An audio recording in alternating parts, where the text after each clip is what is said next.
Good day, Saints. I pray that you all are well, and I'm back in front of the Jesus wall with some fun lectionary news and also some church news for you this particular afternoon.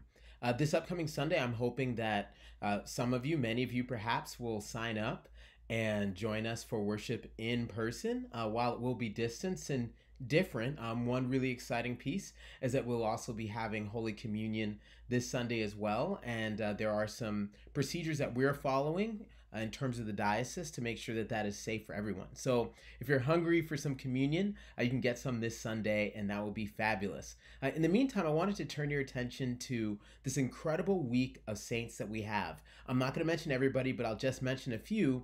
And below in the description, I'll put a link to something that will show you all of them for this week, and you can read about them on your own time. Our saint for Monday was St. Lawrence. And what's interesting is that in his depictions and icons, he's often holding a grill. Why? Well, he was a deacon, and he was so fired up for Jesus and the Christian community that he was martyred for it. And when he was martyred, they burnt him on a really hot grill. And apparently he didn't scream at all. He just, as we would say these days, took it like a G.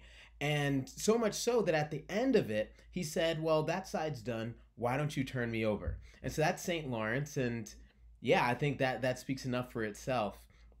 Next on Tuesday, we have St. Clare, who's a favorite of my partner, Susan. And so if you want to learn more about her, you should really ask Susan. But one interesting thing about Clare is this. So Clare of Assisi followed St. Francis and became the first of the friaresses minor, or the minoresses, that were following the rule of St. Francis and ended up just being a champion of prayer and of simple living and austere living. Well, one thing about Clare is that throughout much of her life, she confined herself as a discipline to her cell. But what was amazing is that a mass was going on elsewhere, but she was able to see the mass unfolding exactly as it was in her cell. That was the amazing spiritual sort of connection that she had. And so for me, that feels really interesting. She's considered the patron saint of television because of that. And in our modern time, she should be considered the patron saint of Zoom, since many of us are in our homes or in our cells and watching worship unfold. So that's a cool thing about St. Clare.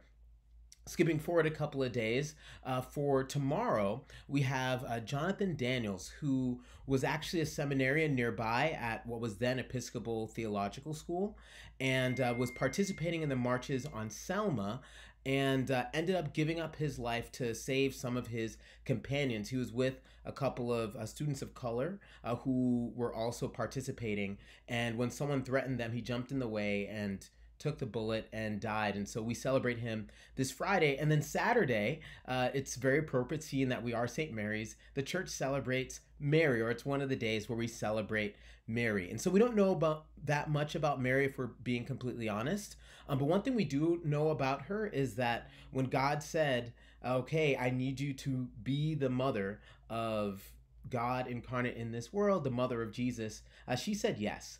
And sometimes we think that that's a yes that just came from the moment, or perhaps she figured it was an angel, she couldn't say no. But I think Mary said yes because she had spent her life in prayer, in reflection, really building up the spiritual courage in order to say yes when God asked her. And so one thing I hope and pray is that we can all be prayed up enough and studied up enough and loved up enough so that we are ready to say yes to God as well. So anyway, it's a really great week of saints. Once again, check out the link and read up on them. And I hope to see you this Sunday, and I hope you come hungry. Have a great one.